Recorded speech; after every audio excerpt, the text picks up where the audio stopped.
Everything in your life happens for a reason. Your responsibility is to look at these things in your life and ask this question, why now?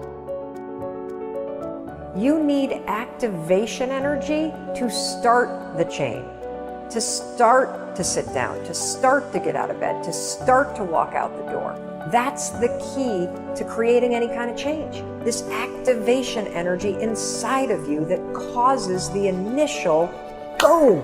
And then what do we hear over time? Once you start, there's a chain reaction, and that allows you to keep going. If you only have 24 hours in a day, your success is dependent upon how you use the 24. You gotta hear me. People talk about Oprah Winfrey, Ted Turner, Warren Buffett. Listen to me. I don't care how much money you make. You only get 24 hours in a day. And the difference between Oprah and the person that's broke is Oprah uses her 24 hours wisely. That's it. Listen to me. That's it. You get 24. I don't care if you broke, you grew up broke. I don't care if you grew up rich. I don't care if you're in college, you're not in college. You only get 24 hours. And I blew up literally. If you could have what you needed and wanted, what would it be? What sort of friends would you have? What would your family relationships look like? How would you conduct yourself with your children? How would you educate yourself? You need to think through how it is that your life could be properly arranged if you had that ability. And then you can aim at that. And the funny thing is that if you do posit a goal of that sort and work towards it, you will move towards it. The goal will change because you'll learn things along the way. But I mean, I've dealt with hundreds of people in my clinical and consulting practice, and we set a goal, we develop a vision and work towards it, and things inevitably get better for people. So it's not a luxury, it's difficult. It's a moral responsibility, and it isn't happiness. It's not, the pursuit isn't for happiness. There's always more room to grow. There's always more knowledge to gain, always more skills to perfect. We're never done with the education process because education is part of the path to wealth. Education and learning is part of the path to health. Continued education can turn you around if you're headed in the wrong direction. We need to open up our minds to different alternatives. We need to learn to appreciate the other side of the debate so that we can strengthen our own and defend our own. We need to expose ourselves to a wide range of thoughts and philosophies and ideologies. Be eager to learn. Always be eager to learn, no matter how far along you are in the journey, no matter where you are in your success. Keep that eagerness to learn. Gather up as much knowledge as you can. And then what? Debate it. Put it all on the table and look at it. Dissect it. Turn it around and stare at it. Ask questions. Make statements. Make sure that what you finally do, the model you develop of strong appreciation for your own style and your own methods and your own process for achievement, make sure that what you finally do is a product of your own conclusion. That's what's valuable. Be a student, not a follower.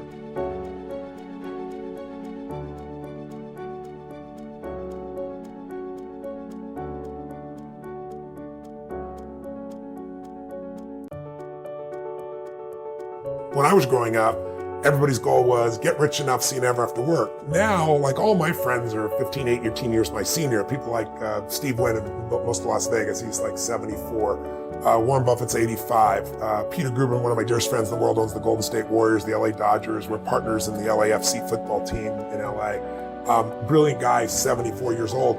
And they're all working harder now than they ever were, and they don't have to work. So the goal is make enough money so you don't have to work, and then you'll do what you love and you'll pour your time and energy into it. But you have to make that decision. It's the first most important decision is I'm going to become an owner of American business. You don't want to have an Apple phone and not own Apple. And you don't want to just own Apple because any company can go up and down.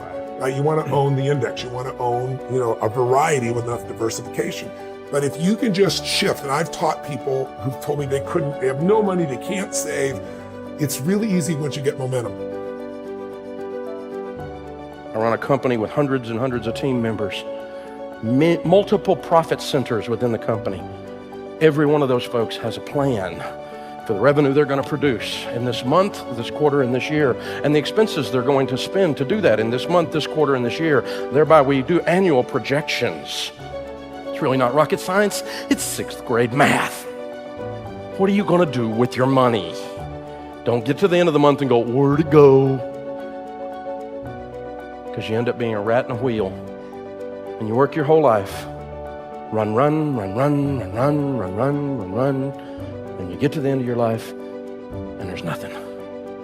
And you earned $4 to $10 million in your working lifetime, and you have nothing because you didn't write it down. It's a serious principle.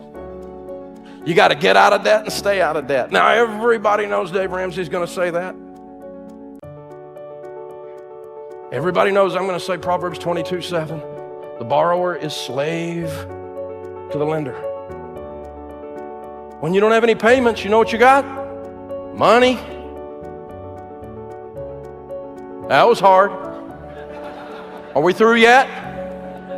You getting this? It's not deep, but I wanna. Yeah, that's the problem. I wanna. I need nothing, but I want a lot of stuff. There's nothing wrong with getting you some nice stuff, but the problem is when your stuff gets you.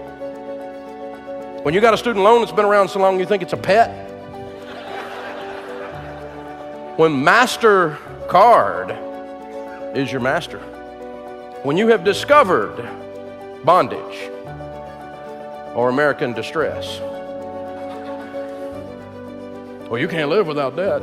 That's what my finance professor said too, and he was broke. What's wrong with that picture? A broke finance professor. Broke finance professor is like a shop teacher with missing fingers.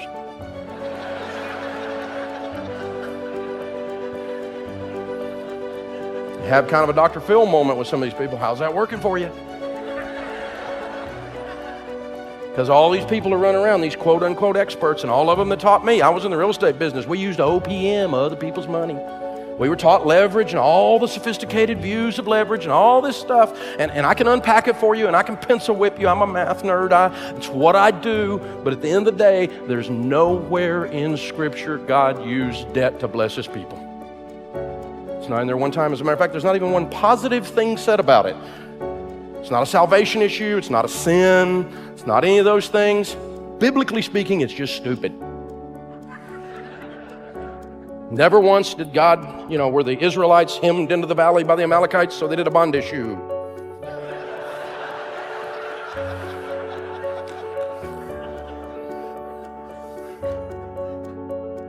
You gotta know the Word. Study the Word. Because God will show you. Because He loves you. He's got a plan for you. The third one. First one is you got to do a budget. Second one is you got to get out of debt. Because if you don't have any payments, you got money. The third one is quality relationships. Now this is kind of weird. But think about it. Marriage is grand. Divorce is 50 grand.